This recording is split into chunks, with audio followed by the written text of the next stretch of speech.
तो फाइनली ढूंढ लिया आपने। हाँ, मुझे उम्मीद थी आप ढूंढ लोगे। आज की इस वीडियो के अंदर मैं आपको बताऊंगा क्लास 6 इतिहास पाठ नंबर 9। पाठ का नाम है व्यापारी, राजा और तीर्थयात्री। कहानी इंटरेस्टिंग है, पूरे पाठ को मजे के साथ समझाऊंगा, पिक्चर्स मिलेंगी तो वो भी लगा दूंगा। चलो शुरू करते हैं। मैं हूं अजय और आप देख रहे हैं CCL क्लास। कहानी इतनी रोमांचक होने वाली है, मजा तो बिल्कुल आना बनता है आपका। उससे पहले बता देता हूं, इस चैप्टर के नोट्स, अभ्यास के प्रश्न उत्तर, महत्वपूर्ण प्रश्न उत्तर और MCQs ये सारे लिखे हुए मिलेंगे, साथ में वीडियोस भी मिलेंगी, तो डिस्क्रिप्शन में लिंक जरूर से चेक कर लेना। अब ये जो कहानी है व्यापारी, राजा और तीर्थयात्री, पहले तो तीनों नाम को बता देता हूं, ये है कौन। व्यापारी ये वो लोग होते हैं जो सामान को एक जगह से उठाते हैं और दूसरी जगह जाके बेच देते हैं। क्या? एक जगह से उठाते हैं दूसरी जगह बेच देते हैं, उसके बदले उनको कुछ मिलता है, सिक्के मिलते हैं जो फायदे के तौर पे मिलते हैं। यानी कि मान के चलो मैंने 5 रुपए का कुछ उठाया और उधर जाके मैंने 15 का बेच दिया, तो मुझे 10 रुपए बचे, तो वो व्यापारी को मुनाफा होता था। ठीक है, वो वाला सीन है यहाँ पे, उनको बोलते हैं हम व्यापारी। उसके अलावा राजा लोग होते थे। राजा वो थे जो पूरे इलाके पे नियंत्रण रखते, उनको कमाई करने की दिक्कत नहीं थी क्योंकि वो खुद ही कमाई बनाते थे, मतलब कि सिक्के जो बनाते थे वो राजाओं के अंडर में होते थे। उसके अलावा जो ये व्यापारी लोग थे या फिर कोई भी लोग थे, उस सबको कर देना पड़ता था, टैक्स देना पड़ता था राजा को। तो कुल मिला के राजा का तो फायदा था ही था, राजा घाटे में जाने वाला था नहीं। अब बात आती है तीर्थयात्री की। कुछ लोग इन सब झमेलों से दूर थे। आपको लग रहा होगा मतलब ऐसे कैसे जिंदगी जी रहे थे वो? क्या वो उनको व्यापार करने की जरूरत नहीं थी? क्या राजाओं की जरूरत नहीं थी? वो लोग जो है एक अच्छे उद्देश्य से कहीं घूमने जाते थे, किसी भगवान की तलाश में। वो अपना इलाका छोड़ के दूर किसी भगवान की तलाश में वो जाया करते थे, अच्छे नेक काम से। तो उनको हम बोलते हैं तीर्थयात्री। यानी कि जैसे अब तीर्थ पे बोलते हैं ना, आपने कभी जाना हो कि तीर्थ पे जाना है, तो जैसे कोई भगवान है तो भगवान की शरण में जाना बोल सकते हो आप। तो वो इसी तरीके से वो घूमते रहते थे, घूमने वाले लोग थे। अब यहाँ पे बताते हैं कि दक्षिण भारत के हिस्से अगर आपको नहीं पता, भूगोल पढ़ लेना, जरूर से पता होने चाहिए, काम के हैं वो आपके, और आने वाले समय में तो बहुत काम आएंगे। देखो जो ये भारत है हमारा, बहुत ही अजीब सा बनाने वाला हूँ, आपको बोलोगे क्या बना दिया तुमने ये, तो ऐसा सा कुछ है। ठीक है, हमारा ये ऐसा सा पड़ता है कुछ भारत, मतलब ये प्रॉपर नक्शा नहीं है मेरे को पता है, लेकिन हाँ ऐसा सा ही है कुछ। तो यहाँ पे ये तो जो ये वाली दिशा होती है ये होती है उत्तर, ये वाली होती है दक्षिण। ठीक है, तो अब यहाँ पे इस वाले हिस्से की बात हो रही है, इस वाले की। ठीक है, तो इस वाले हिस्से में जो है भारत के अंदर जो है सोना, मसाला और खास तौर पर काली मिर्च, क्या काली मिर्च और कीमती पत्थरों के लिए फेमस था ये। अब उसी चक्कर में बहुत सारे अलग अलग देशों से व्यापारी आते, यहाँ से सामान खरीद के ले जाते थे और अपने देश में जाके महंगी कीमतों पर बेचा करते थे, जिससे उनको मुनाफा होता। काली मिर्च की रोमन साम्राज्य में इतनी मांग थी, साम्राज्य होते थे आपको पता है, स्टार्टिंग में अलग अलग इलाकों में अलग अलग साम्राज्य बसे पड़े थे। तो ये जो रोमन नाम का साम्राज्य था ना, ये बहुत ज्यादा प्रसिद्ध था, बहुत ज्यादा बड़ा था। कौन सा साम्राज्य? रोमन। यहाँ पे लोगों को काली मिर्च चाहिए। क्या आपने कभी खाई है काली मिर्च? हाँ, आज भी मिलती है, कोई बड़ी बात नहीं है। तो ये जो काली मिर्च थी यहाँ के लोगों को चाहिए होती थी, तो इसी वजह से इस काली मिर्च को इतनी जो डिमांड थी, उसकी वजह से इसको काले सोने के नाम से पुकारा जाता था। काला सोना मतलब, एक तो देखो क्या होता था, व्यापारी ले जाते ना तो रोम में जाके वो महंगी बेचते, वहां पे लोगों को पसंद आती, अच्छी लगती, तो वहां पे खरीदते भी थे, तभी तो ले जाते थे यहाँ से। तो उस चक्कर में वहां पे फायदा व्यापारियों को हो रहा था, और ये लोग काली मिर्च को काले सोने के नाम से जानते थे, मतलब बहुत ही अच्छी चीज थी वो। ठीक है, इस तरीके से आप जान सकते हो बस। उसके अलावा यहाँ पे बताते हैं समुद्री तटों से जो राज्य लगे हुए थे उनके क्या हालात थे। समुद्री तटों से राज्य लगने का यहाँ पे मेरा मतलब है कि ये वाला जो हिस्सा था, ये बाहर वाला, ये वाला, यहाँ पे बहुत सारी जगह लगती थी समुद्र के किनारे पर, और ये भी बड़ा सेंटर था कोलकाता। अब ये जो इलाका जो समुद्र से लग रहा था, इनको बहुत फायदा मिलता था, बहुत ही ज्यादा फायदा। अब यहाँ पे जो है बताते हैं समुद्री तटों पर लगने वाले जो है राजा लोग थे। अब आज के टाइम की बात नहीं है कि कोई भी रह सकते, कोई भी जो है वहां पे जाके बस जाए किसी का। पहले राजा लोग राज करते थे और सारा जो कब्जा था वो उन्हीं का होता था। यहाँ पे तीन जो है मेन मुखिया हमको मिलते हैं, चोल, चेर और पांडे। क्या? चोल, चेर, पांडे। तो ये जो है हमें तीन टाइप के जो है बड़े शासक मिले हैं। पता लगा है हमको इतिहास से कि तीन शासक थे जो यहाँ पे इस वाले हिस्से पे कब्जा करके बैठे हुए थे, मतलब कि फायदा ही फायदा। अब इनको जो है इन तीनों मुखियाओं के दो दो सत्ता केंद्र थे।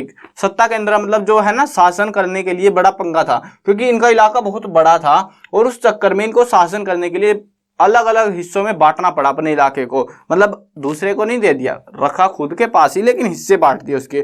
एक हिस्सा था तटिया और एक था अंदरूनी वाला, यानी कि एक ये वाला हिस्सा था हमारा जो कि तट के किनारे पर था। ये हमारा समुद्र का किनारा हो गया ना ये वाला। तो एक जो कोई भी बड़ा हब या फिर कुछ भी बोल सकते हो, जो बड़ा इलाका था वो एक तो इस वाली साइड में था, ताकि जो आयात निर्यात ये सारी चीजें करनी हो तो वो आसानी से हो सके। अब ऐसा थोड़ी ना ये बीच वाला जो है ये वाला हिस्सा ये कहाँ गया, ये भी तो इन्हीं के अंडर में था। तो कुछ जो है इनके हब जो है अंदर वाली साइड थे, ताकि अंदर वाले लोगों पे भी काबू रखा जा सके, कहीं वो ना भाग जाए।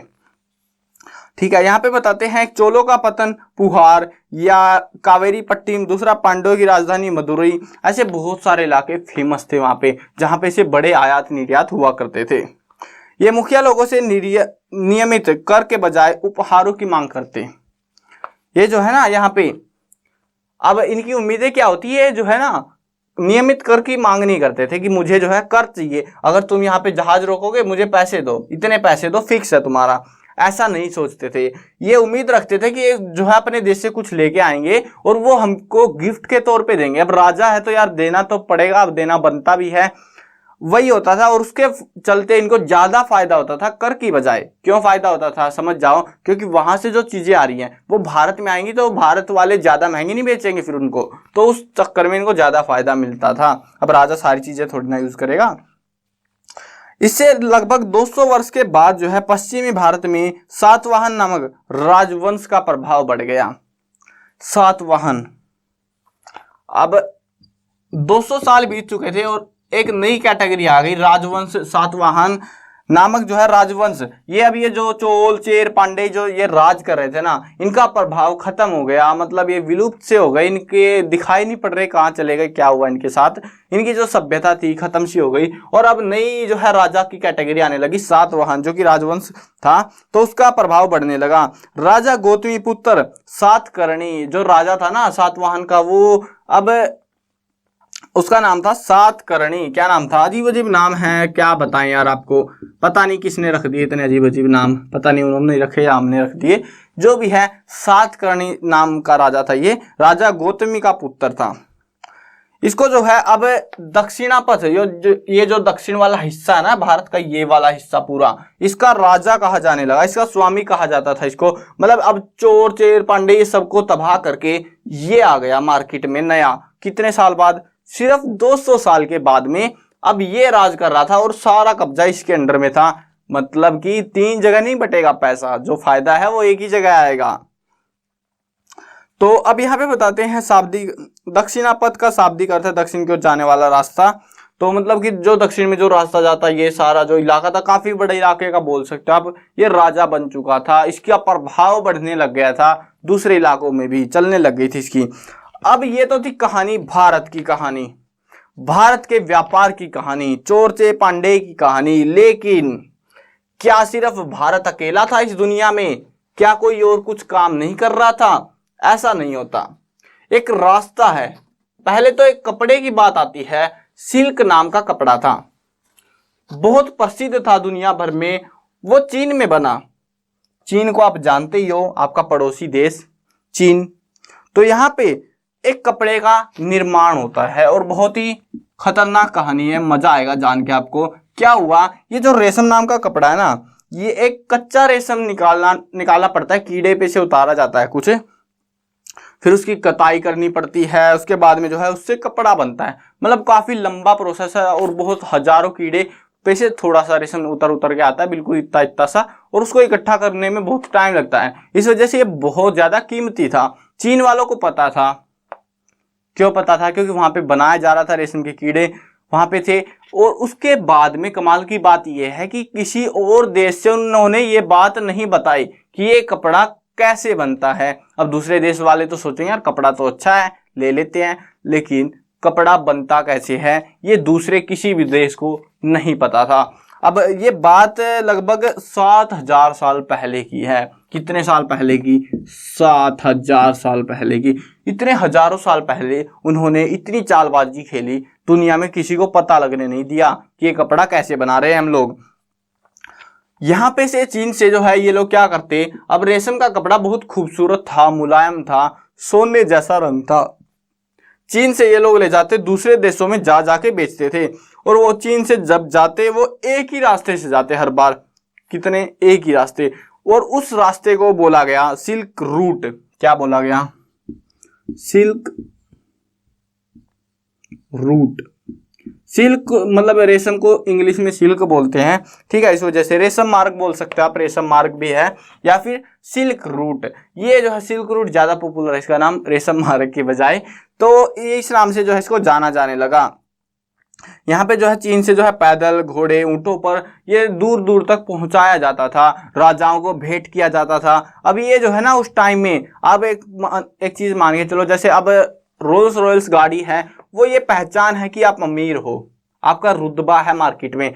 वैसा ही सीन हो गया था, अमीर लोग रेशम के कपड़े खरीदने लग गए थे और जिससे चीन को बहुत मुनाफा हो रहा था। लेकिन ये बात छिपने वाली थी नहीं। कब तक छिपाएंगे? कौन सी पीढ़ी तक छिपाएंगे? लेकिन इसी बीच जो है करीब 2000 साल पहले, बहुत टाइम बिता दिया इन्होंने ऐसे कहानी छुपा छुपा के, लेकिन 2000 साल पहले रोम के शासक और धनी लोगों के बीच में ना रेशमी कपड़ों का एक फैशन बन गया। कीमत इसकी, रेशम की कपड़े अब बिकेंगे तो कीमत बढ़ाएंगे ना, क्योंकि बहुत कम मिलता है, तो कीमत बढ़ा दी, महंगा और महंगा और महंगा बेचने लग गए 2000 के टाइम पे। मतलब शुरुआती दौर था जब बना था ये 7000 साल पहले, तो उस टाइम में लोग इतना जानते नहीं थे। चीन वाले मजे ले रहे थे, इस्तेमाल कर रहे थे कपड़े को, थोड़ा बहुत राजाओं को भेंट करते थे। लेकिन इस टाइम तक आते आते 5000 साल के बाद में सिल्क इतना फेमस हो गया, रेशम इतना फेमस हो गया दुनिया भर में कि सब व्यापारी या फिर जो भी अमीर, जो रुतबा दिखाने वाला बंदा था, वो सिल्क के कपड़े, रेशम के कपड़े पहना करता था। इतना फेमस हो गया था ये। अब सबसे बड़ा पंगा उसके अलावा एक और था, राजा कुषाण का। ये जो सिल्क नाम का रास्ता था, सिल्क रूट, जो ये रेशम मार्ग था ना, इस रास्ते में कुछ पंगे हो रहे थे। कभी चोर लूट ले रहे हैं, कभी डाकुओं ने हमला कर दिया। और रास्ते में सीमाएं होती है ना राजाओं की। एक बार ये राजा, देखो अभी एग्जांपल देता हूं आपको समझ में आएगा। ये है रास्ता आपका, ठीक है, सिल्क मार्ग मान के चलो आप। यहां पे एक राजा का राज चल रहा है, तो बोलेगा मुझे कर दो। आगे दूसरा राजा आ गया, बोला मुझे कर दो। तीसरा आ गया, फिर बोला मेरे को कर दो। अब उस चक्कर में ये मार्ग पे से कपड़ा जाना और महंगा पड़ गया। व्यापारी तो कर दे देंगे, भुगतना किसको था? भुगतना आने वाले राजाओं को। तो उसके बाद में जो कुषाण नाम का एक राजा हुआ था, आपने कहानी पिछले चैप्टर में भी जानी होगी, तो इसने जो है बहुत बड़े हिस्से पे सिल्क रूट के नियंत्रण कर लिया। बोला तू भाग यहाँ से, मेरा रास्ता है, भाग यहाँ से, मेरा ये, तू भी भाग यहाँ से, मेरा है। तो पूरा इलाके पे उसका नियंत्रण हो गया यहाँ पे सिल्क रूट पे, और जो भी फायदा मिलता वो सिर्फ इसी को मिलता। समझ रहे हो? उस टाइम में बड़े युद्ध होते थे सिर्फ इस रास्ते को लेके, क्योंकि जिसके कब्जे में ये रास्ता आ गया उसको ज्यादा फायदा मिलना था। ये पंगा भी हो रहा था वहां पे। तो करीब 2000 साल पहले मध्य एशिया और पश्चिमोत्तर भारत पर इसका शासन था। पेशावर और मथुरा दो शक्तिशाली के अंदर इसके थे। मथुरा मैं बोल रहा था ना, अच्छा मार्ग था, पिछले पाठ में बताया था आपको मथुरा के बारे में। तो इस महाद्वीप में सबसे पहले सोने के सिक्के जारी करने वाले शासक, मतलब यहाँ पे भारत के अंदर जो है सबसे पहले सोने के सिक्के जारी किए थे कुषाण ने। याद रखो तो रख लेना, याद ना रहे तो कोई बात नहीं, क्या फर्क पड़ता है। लेकिन हाँ ये याद रख लेना, कुषाण ने बड़ा पंगा कर दिया था, यहाँ पे कब्जा कर लिया था इस मार्ग के ऊपर। ज्यादातर हिस्से पे पूरा नहीं कर पाए, क्योंकि कई इलाकों में पहाड़ी इलाका था ना, तो पंगा हो रहा था थोड़ा सा, लेकिन ज्यादातर हिस्से पे इसका कब्जा हो चुका था। अब आते हैं बौद्ध धर्म का प्रचार। कुषाणों का जो है, ये कुषाण जो है ना एक राजा का नाम नहीं है, ये एक कैटेगरी का नाम है, एक वंश का नाम है। उसी में से एक राजा हुआ है कनिष्क। कुषाणों में से कौन सा राजा? राजा कनिष्क। 1900 साल पहले इन्होंने शासन किया था। इन्होंने जो है बुद्ध महात्मा बुद्ध, आपने कहानी सुनी है इससे पहले, 2-3 पाठ पहले आया था इसकी कहानी। तो बुद्ध की जीवनी, बुद्ध चरित्र के रचनाकार कवि अश्व घोष कनिष्क के दरबार में रहते थे, जिसने बुद्ध की जो पूरी जीवनी लिखी थी ना, वो जो मतलब कवि था अश्व घोष, वो उसी के दरबार में रहा करता था, राजा कनिष्क के। इस समय बौद्ध धर्म की एक नई धारा महायान का विकास हुआ। किसका विकास हुआ? बुद्ध की एक नई धारा शुरू हो गई, जिसको बोला गया महायान। महायान नाम की एक धारा का विकास हो गया। इसकी 2 खास बातें थी। महायान नाम की जो ये धारा निकली ना, इसकी 2 फायदे थे, 2 खास बातें थी। क्या थी? पहली तो ये थी कि इसमें है ना बुद्ध की मूर्तियां बनाई गई, बुद्ध के बारे में बताया गया मूर्तियों के थ्रू। मतलब आजकल आपको देखने को मिल जाएंगे बहुत सारी जगहों पे कि मूर्तियां बनाई जाती हैं, मूर्तियों में बताए जाते हैं कि ऐसे ऐसे इसने ज्ञान प्राप्ति करी, ये वह। तो ये खास बात थी इसकी। और ज्यादातर जो मूर्तियां थी ना, वो मथुरा मूर्तियों के अंदर था ना, तो मथुरा, और उसके अलावा कुछ मूर्तियां तक्षशिला की हमें देखने को मिली है। इसका दूसरा फायदा था कि दूसरा परिवर्तन बोधिसत्व में आस्था को लेकर आया। बोधिसत्व उनको कहते हैं जो ज्ञान प्राप्ति के लिए अकेले रहते हैं। तो उनकी सोच में भी बदलाव आया, उनके अंदर भी कुछ बदलाव आया इन मूर्तियों के चलते, या फिर कुछ भी जो भी है। तो ये मूर्तियां बनने लगी थी उस टाइम में, और जिसके चलते बुद्ध धर्म थोड़ा सा और ज्यादा प्रसिद्धि लेने लगा। अब यहाँ पे बताते हैं ज्यादातर गुफाएं जो है पश्चिमी घाट के दर्रों के पास पाई जाती थी। ये जो लोग थे ना, जाते थे इधर उधर, तो उनमें जो है गुफाएं पाई गई। राजा कनिष्क ने या फिर बहुत सारे अलग अलग राजाओं ने बहुत सारी गुफाएं बनाई, राजा रानियों ने बहुत पैसा बहा दिया इस बुद्ध धर्म के चक्कर में, गुफाएं बनाई। जैन धर्म भी चल रहा था, वो लोग भी गुफाएं बना रहे हैं। तो उस चक्कर में हमें ज्यादातर जो गुफाएं ना पश्चिमी घाट के दर्रों के पास देखने को मिली है, बहुत सारी गुफाएं मिली है। वो अच्छा इलाका था गुफा बनाने के लिए, तो उस वजह से वहां पे बनाई जाती होंगी।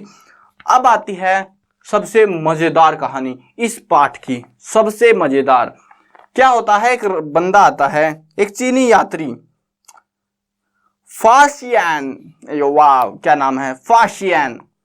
ये अजीब सा नाम है, घबराना मत नाम से, फाशियन। ये चाइनीज नाम है इसका, भारत का नहीं है। एक चीनी व्यक्ति है और ये भारत में आया, बुद्ध का तीर्थ यात्री था ये। मतलब महात्मा बुद्ध के जो सबूत थे ना, बुद्ध भारत का था, तो उसके सबूत इकट्ठा करने के लिए ये चीन से भारत आया था स्पेशल। और तीर्थयात्री वे स्त्री पुरुष होते हैं जो पवित्र स्थानों की यात्रा करते हैं। काफी ये जो है फाशियन जो काफी फेमस था, मतलब बहुत सारे इलाकों में जा चुका थे पहले से। वह करीब 1600 साल पहले भारत आया था। कब आया था? 1600 साल पहले। इतने साल पहले इसने यात्रा करी। उस टाइम में साधन तो थे नहीं आने जाने के, या तो व्यापारियों के थ्रू जाएगा या फिर पैदल आएगा, देखते हैं क्या करता है ये। तो xuanzang 1400 साल पहले भारत आया। उसके बाद में 50 साल बाद इत्सिंग भी आया था। ये सारी चीजें आपको पढ़ने को मिल जाएंगी। इसी के बीच में एक कहानी आएगी जो कि आपको मजा दिलाएगी, फाशियन की कहानी। मैंने कुछ और नाम बताया बीच में, लेकिन उनको रटो ना रटो कुछ फर्क नहीं पड़ता, इसको भी याद रखो ना रखो, कहानी सुनो मजा आएगा। देखो क्या होता है, ये भारत आया, इसने जो है बौद्ध धर्म के बहुत सारे सबूत, लिखे हुए कागज वागज बहुत सारे इकट्ठे कर लिए सबूत के तौर पे कि चीन जाऊंगा, चीन में इसका चाइनीज में ट्रांसलेट करूंगा और चीन वालों को बताऊंगा इसकी ज्ञान, मतलब जो ज्ञान है वो उनको भी पता लगे ना, हमारे देश वालों को। तो उस चक्कर में उसने बहुत सारे जो है सबूत इकट्ठे कर लिए। व्यापारियों के साथ चीन जाने लगा। चीन जाते समय क्या हुआ, एक तूफान आ गया, बहुत ही खतरनाक वाला आंधी तूफान। इतना तेज था कि जो जहाज के व्यापारी थे उन्होंने अपना सामान उठा उठा के बाहर फेंक दिया जहाज से, ताकि जहाज डूबने से बच जाए। और पता है जहाज डूब गया तो सब मारे जाएंगे, तो जान है तो जहान है। अब इसने क्या किया, इसने जो सामान लेके आ रहा था ना ये अपने साथ, उसको उठा के फेंक दिया। लेकिन कमाल की बात यह है, इसने ये जो कागज वागज के टुकड़े लेके आया था ना बौद्ध धर्म के, वो नहीं फेंके, वो अपने पास ही रखे। सिर्फ अपना खाने पीने का कपड़े वपड़े वो फेंक दिए उठा के बाहर।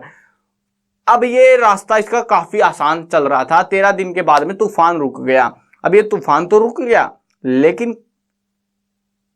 अब जहाज आउट ऑफ कंट्रोल था, ये कहीं और ही पहुंच गया। उसके बाद में इसको देखो, रास्ता छोटा था, जल्दी पहुंचने वाला था, लेकिन हवा तूफान ने किधर और ही पहुंचा दिया इनके जहाज को। उसके बाद में ढूंढता ढूंढता लगभग 1.5-2 साल के बाद में चीन पहुंचता है। और इतने सालों के बाद में फिर वो वहां पे क्या हुआ, रास्ते में एक नदी पार करनी थी, नाव में बैठ के जा रहा था वो, तो नाव पलट गई, कुछ सबूत वहां बिखर गए उसके। तो ऐसे करते करते रास्ते में जाते जाते उसने लगभग 50-100 तो गायब भी कर दिए। जो भी उसकी ज्ञान की बातें थी बुद्ध की, तो वो गायब हो गई थी। लेकिन फिर भी जो वो जितनी चीजें वो पहुंचा सकता था वो उसने पहुंचाने की कोशिश की। उसके बाद में उसने अपनी भाषा में ट्रांसलेट किया उनको और वहां के लोगों को भी ज्ञान दिया। कमाल की बात है ना, मजेदार चीज है। अब देखते हैं आगे, कहानी इंटरेस्टिंग होती जाएगी। कहानी इंटरेस्टिंग इस तरीके से है कि ये जो फासियन था ना, आप सोच रहे होगे जो सबूत उठा के ले जा रहा था कितने थे, 1 2 5 10 20 100 कितने थे, वाह भैया वाह, 600 सबूत लेके चल रहा था ये बंदा। 600 से भी ज्यादा इसने पांडुलिपियां इकट्ठी कर रखी थी और 20 घोड़ों के ऊपर लाद के ले जा रहा था। 50 तो रास्ते में ही खो गई थी जब नदी में नाव पलट गई उसकी। तो मतलब पूरा सबूत, पूरा बुद्ध धर्म को ही उठा के ले जा रहा था एक तरीके से बोले तो। कमाल का बंदा था। मजा आया ना कहानी सुन के। अब देखते हैं यहाँ पे इस टाइम में देखो बुद्ध धर्म चल रहा था, जैन धर्म चल रहा था, राजा अपना खेल खेल रहे थे। उसी दौरान जो है यहाँ पे भगवानों की एंट्री होती है कि हटो साइड में, भगवान भी आएंगे रास्ते में, बुद्ध धर्म अकेला क्या करेगा। तो यहाँ पे भक्ति की शुरुआत होती है इस टाइम से। किसकी शुरुआत होती है? भक्ति की। ये भक्ति क्या चीज होती है? भक्ति, भगवान की भक्ति। यहाँ पे शिव, विष्णु और उसके अलावा दुर्गा माता, देवी देवता वो आने लग गए थे। उससे पहले उनका जिक्र नहीं था, कोई उनकी पूजा नहीं करता था, लेकिन अब करने लग गए थे। भक्ति मार्ग की चर्चा जो है हिंदुओं के पवित्र ग्रंथ भगवत गीता में मिलती है। ये भगवत गीता क्या है? महाभारत सुनी होगी आपने, तो उसका एक हिस्सा है भगवत गीता। ठीक है, मतलब कि जब अर्जुन मना कर देता ना युद्ध में कि मैं नहीं लड़ूंगा, तो उसमें श्री कृष्ण अपनी उपदेश उस अर्जुन के ऊपर बरसा देता है, तो उसको बोलते हैं, ये उसके बारे में लिखा हुआ थोड़ा सा इसमें। तो ज्ञान की प्राप्ति वहां से होने वाली थी उसको, तो वो ज्ञान की प्राप्ति वहां से हो जाती है। अब उस टाइम से इतने पुराने 2-3 हजार साल पहले से जो है ये चीज भी मार्केट में आ गई थी। आई होप आपको समझ में आ गया होगा। बस यही था चैप्टर में, ज्यादा कुछ था नहीं। मैं कवर करने वाला हूँ क्लास 6, 7, 8, 9, 10, 11 और 12th क्लास की सभी सब्जेक्ट की वीडियोस, हिंदी मीडियम और इंग्लिश मीडियम दोनों में।